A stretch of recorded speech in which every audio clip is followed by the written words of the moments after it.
Cuba Información. No me digan más mentiroso, no me digan más. No me digan más mentiroso, no me digan más.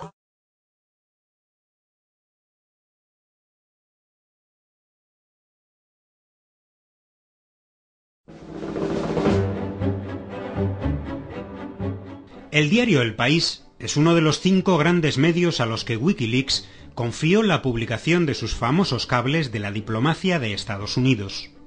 A los pocos días del inicio de las publicaciones, la dirección del diario español reconocía lo siguiente: entre otras precauciones, hemos decidido aceptar los compromisos a los que el diario norteamericano The New York Times llegue con el Departamento de Estado del Gobierno de Estados Unidos para evitar la difusión de determinados documentos. En consecuencia, muchas de las temáticas verdaderamente sensibles para Estados Unidos han sido censuradas por el país y, por contra, este ha utilizado el contenido de algunos cables para atacar o desprestigiar a gobiernos enemigos de la citada potencia. Veamos un ejemplo de esto último. El 31 de enero El País, tal como ya había hecho semanas antes su diario aliado de Miami, El Nuevo Herald, publicaba un reportaje que reproducía el contenido de un cable de Wikileaks en el que la Oficina Diplomática de Estados Unidos en Cuba describía el sistema sanitario de la isla en términos catastrofistas. El cable recogía las vivencias y anécdotas de una supuesta enfermera norteamericana que había sido enviada por el gobierno de Estados Unidos a recorrer hospitales cubanos, a los que comparaba con los propios de los países más pobres del mundo. El informe de la enfermera, a la que no se identifica, es un cuadro dantesco de carencias materiales, discriminación, corrupción y malas praxis sanitarias. Pero recordemos el origen de este informe. Si leemos otro cable revelado también por Wikileaks, este del año 2006 y curiosamente no mencionado por El País en su reportaje, funcionarios de Estados Unidos ya anticipaban llevar a cabo una campaña de desprestigio del sistema de salud de Cuba. Buscamos historias y otras noticias que puedan destruir el mito de la superioridad médica cubana, que se ha convertido en uno de los puntos fuertes de ese país, escribían desde la sección de intereses de Estados Unidos en La Habana.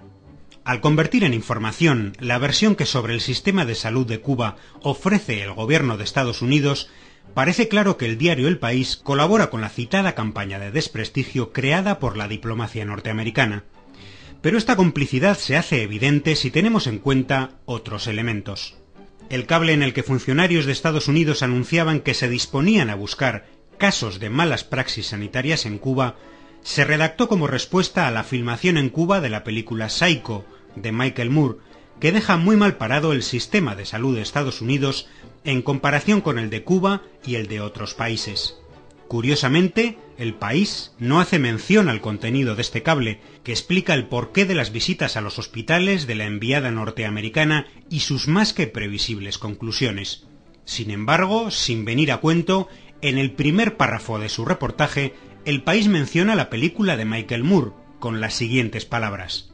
En su documental Psycho, del año 2007, el cineasta Michael Moore elogiaba la asistencia médica cubana en contraste con la de Estados Unidos. Sin embargo, en un informe confidencial de 2008 titulado Aquí nada es fácil, la legación estadounidense en la isla describía un paisaje desolador de la sanidad. Más tarde la película de Moore vuelve a ser mencionada en el texto del País con la misma intención descalificadora y sin explicación alguna sobre la pertinencia de su mención.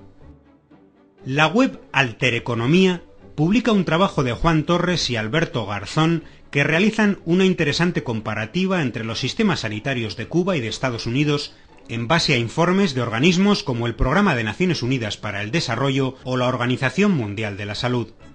Estos nos dicen, por ejemplo, que en Cuba el nivel de cobertura sanitaria es del 100%, mientras en Estados Unidos un 16,4% de la población no tiene asistencia sanitaria, un 38,9% de la población hispana y un 20,2% de la población negra no hispana de Estados Unidos carece de cobertura sanitaria. En Estados Unidos, el país más rico del planeta, hay 47 millones de habitantes censados sin cobertura sanitaria. Entre 45.000 y 100.000 personas mueren al año por falta de seguro médico, y el 60% de las bancarrotas familiares se deben al coste de las facturas médicas. La población de Cuba, un país del tercer mundo que además sufre un bloqueo económico que afecta especialmente a su sistema de salud, disfruta evidentemente de menores comodidades en sus instalaciones sanitarias, y éstas están peor equipadas que las de Estados Unidos, pero desconocen absolutamente los mencionados problemas. Aunque el gasto sanitario es en Estados Unidos de $7.285 per cápita, 8 veces más que en Cuba, su sistema sanitario público y privado aporta a la ciudadanía solo 31 médicos por cada 10.000 habitantes, menos de la mitad que el de Cuba, que aporta 64. El indicador de camas de hospital es también la mitad, 60 por cada 10.000 habitantes en Cuba, por 31 en Estados Unidos. Cuba alcanzó en el año 2010 la más baja cifra de mortalidad infantil de toda América, 4,5 por cada 1.000 nacidos, mejorando ampliamente la de Estados Unidos, que se sitúa en 7. Con estas cifras en la mano, solo unos cuantos ejemplos tomados de las estadísticas internacionales, parece evidente que el sistema cubano de salud es mucho más eficaz que el estadounidense, ya que con un gasto mucho menor es capaz de llegar a toda la población y proporcionar el doble de atención. La explicación es sencilla. Gran parte del gasto sanitario en Estados Unidos no se traduce en servicios públicos de salud, sino en rentas para el capital privado, en forma de aseguradoras, clínicas privadas o empresas farmacéuticas. Un artículo de la prestigiosa revista médica The Lancet, titulado El derecho a la salud en tiempo de crisis económica, el modelo de Cuba, afirma que el sistema cubano de salud garantiza servicios curativos accesibles, integrados y efectivos, y hace énfasis en la prevención.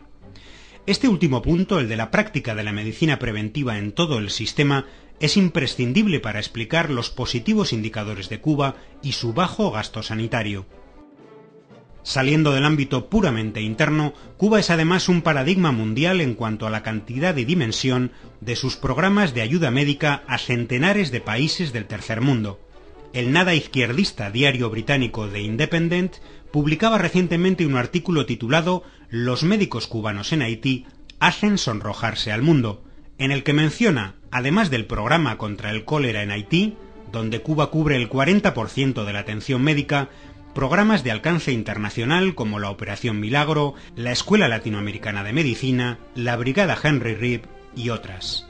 Pero por desgracia para sus lectores, el diario El País no tiene entre sus prioridades aportar los datos públicos de organismos internacionales que pudieran dar algo de luz al cuadro tétrico que dibuja con intenciones evidentes el gobierno de Estados Unidos sobre el sistema sanitario de Cuba. Y es que esto sería incompatible con los firmes compromisos a los que ha llegado la dirección de este periódico, tal como lo reconoce en sus propias páginas, con el Departamento de Estado del Gobierno de Estados Unidos. Pero tengo que decir una vez más que uno de los propósitos más importantes de mi visita a Cuba es aprender de ustedes. En el campo de la salud pública, el papel fundamental que ha tenido Cuba por muchísimos años es altamente reconocido.